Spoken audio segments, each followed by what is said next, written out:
And now please welcome Dr. Canan Dagdeviren for our second quick hit session, The Pacemaker Meets Its Match. And I think Dr. Stein might be interested in listening more to this one. Canan, thank you.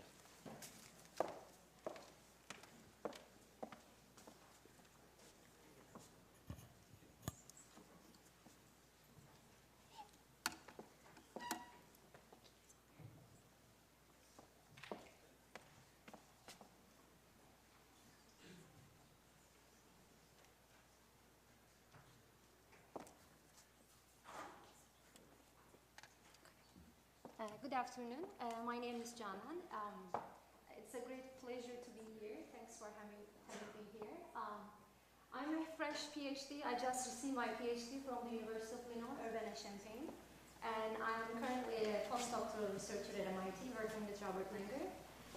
Today I will tell you a portion of my PhD adventure, a device which is flexible and conformable. It's kind of a tape that you can place this device on your heart or your internal organs, and it can capture mechanical energy and convert into electrical energy to power your medical implants.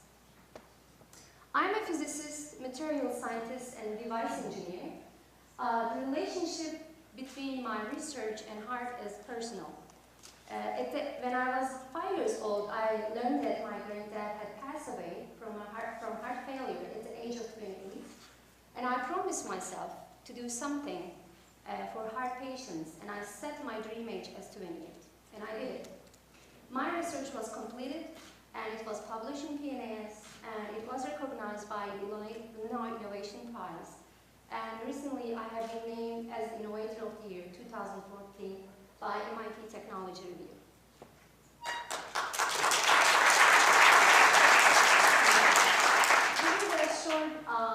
Outline. First, I will tell a background and motivation of my study and go on with results and conclusion.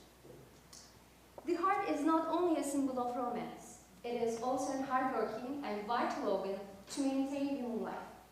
It has to beat all the time. Out of 40 million heartbeats in a year, missing just a few can end your life. Imagine the heart as a real human dynamo. Every heartbeat of yours can be used to generate electricity. From the natural motion of internal organs such as heart, lungs, and diaphragm, mechanical energy can be harnessed to power medical implants.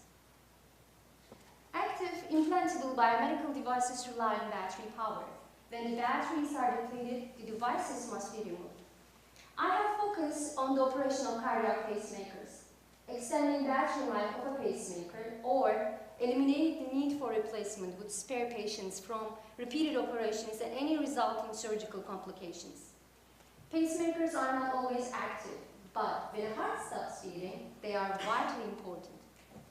I have developed a device with a battery that never needs to be replaced and is powered by the heart's own motion, a simple heartbeat. As a material scientist, I have been working on new ways to use rigid piezoelectric materials. What does piezoelectric mean? A piezoelectric material is a crystal that generates voltage and current when it is mechanically deformed. I can make piezo devices in soft, flexy, stretchy tissue-like configurations by exploiting novel microfabrication techniques and tricks. My devices can take the shape of any human tissue. This is a new biocompatible mechanical energy harvesters. Device is malleable and can be laminated on heart as well as on other soft tissues. Here is the heart with my device. Under the rhythmic contraction of heart muscle, device bends and relaxes, enabling it to supply enough charge to satisfy for the needs of a pacemaker. By the way, in case you are wondering, this is the heart of a cow. Every people resemble their countries a bit. I'm originally from Istanbul, a city which connects two different continents, Asia and Europe, via a bridge. I'm also a bridge. I bridge the gap between today's electronic 6 orders of magnitude compared to soft tissue in human body.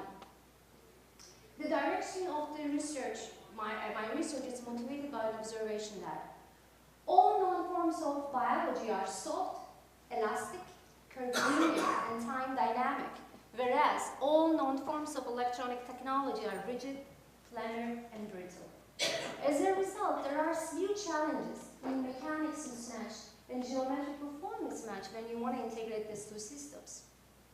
Since we cannot change the biology, as a material scientist, I come up with new ways to use active devices, active materials, which have the shape and mechanical properties that match those of human tissues, such as heart, in order to allow intimate integration in between to create high efficiency devices. How do I do these things? This is the schematic illustration of the fabrication steps that I follow. First, I use a silicon backbone mono substrate, and I fabricate all my devices in an array form on the top of this silicon substrate. The key element of component of my device is an active component piezoelectric material, PZT, with top and bottom electrode as a capacitor form, and I have a superficial layer underneath. After all this, I protect all my devices with a polymer material and undercut the superficial layer with an acidic solution. Later on, the trick is coming. This step involves a transfer printing technique, a step, where I pick all my devices with a rubber stem and without any fracture from out of this mono substrate, and then print on the target substrate, which is polyimide biocompatible polymer in this case. This is the resulting PZT mechanical energy harvester, which I will call PZT MEH from now on. So I encapsulate all these devices in another polyimide thin layer to isolate the device from body fluids and tissue, thereby minimizing the effect for electrical failure and immune response.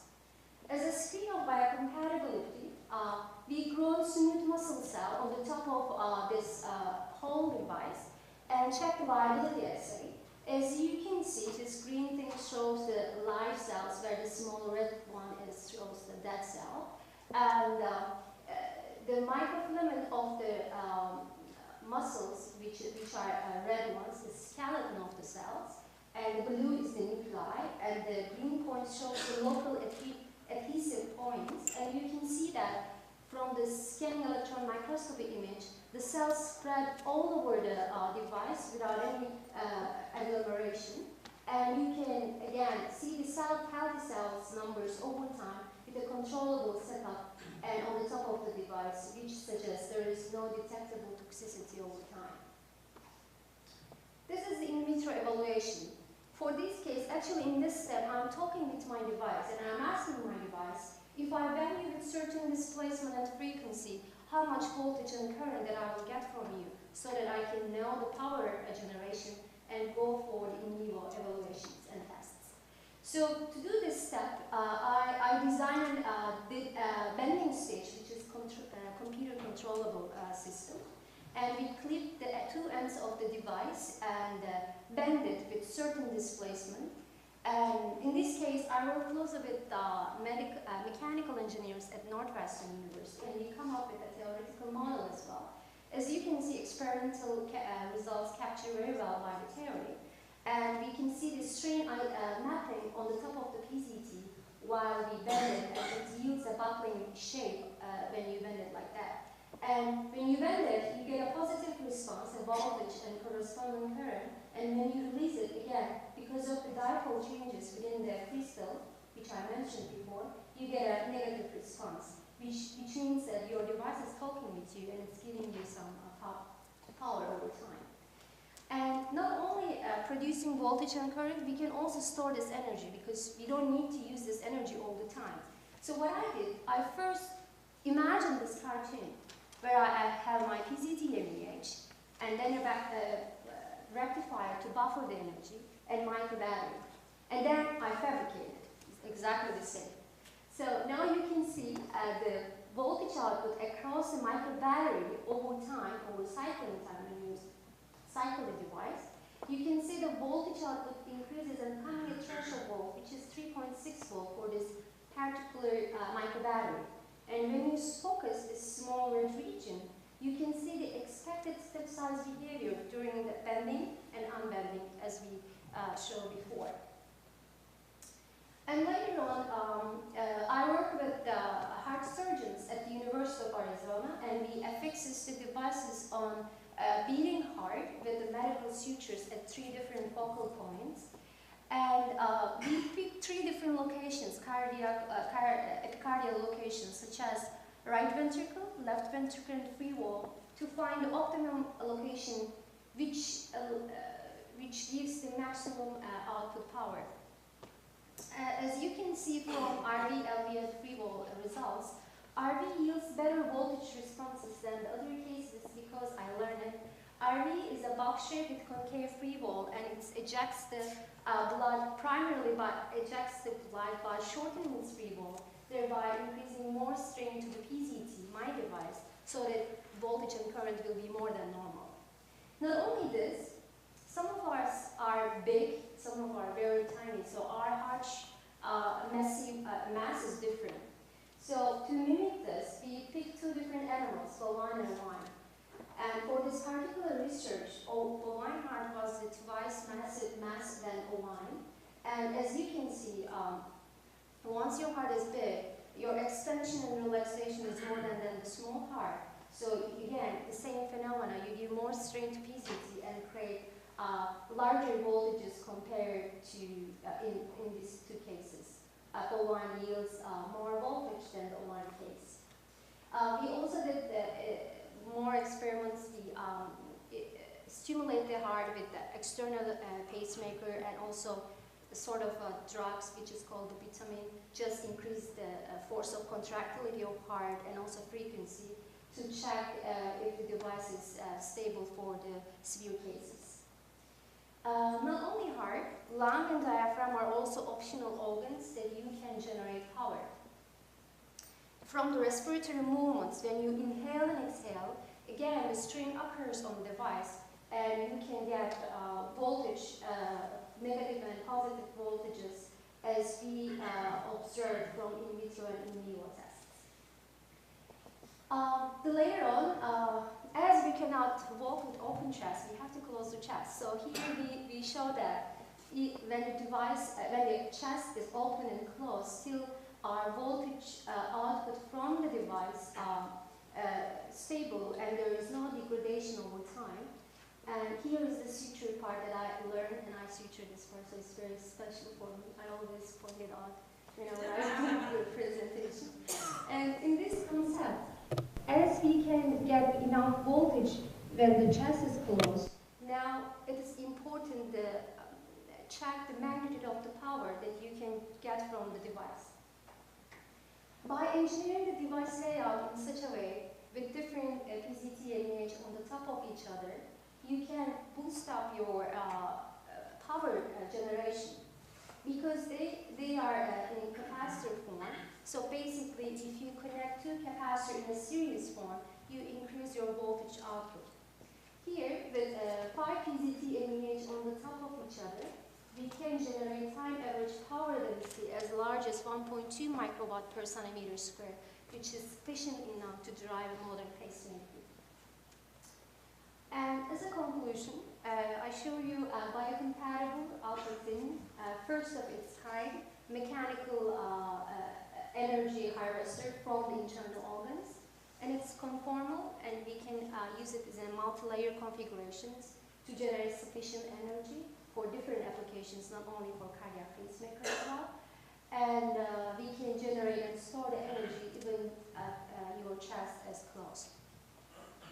So I thank my PhD advisor, John Rogers, and research members, my collaborators from University of Arizona and the Northwestern University, and also my undergrad team back to University of Illinois. Thank you.